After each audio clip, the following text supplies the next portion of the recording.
Patay ka na, Mikey. Positive.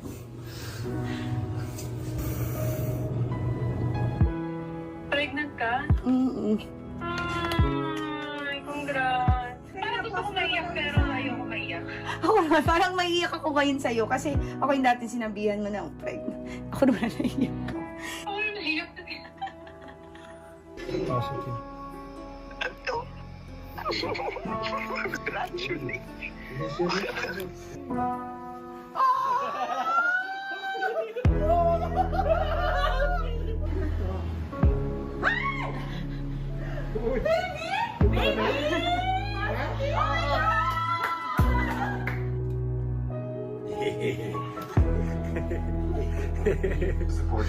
Oh, you're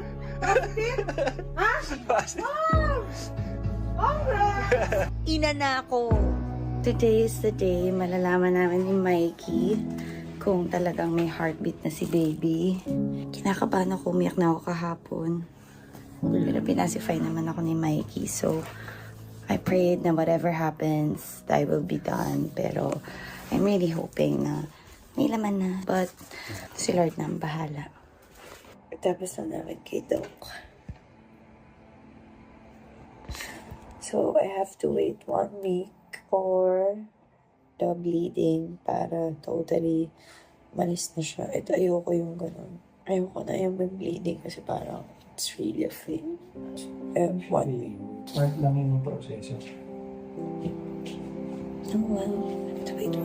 Naalala ko lang yung moment na sinabi na nung doktor sa akin na parang, yun nga, hinimas niya yung legs ko kaya alam ko na may something wrong.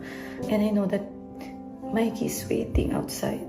Doon lang ako sobrang nasasad kasi I know na hindi lang ako yung may gusto, lalong-lalo na si Mikey. We just prayed kahapon naman that the Lord will comfort Mikey more than me because I know that he really wanted this. We'll just try.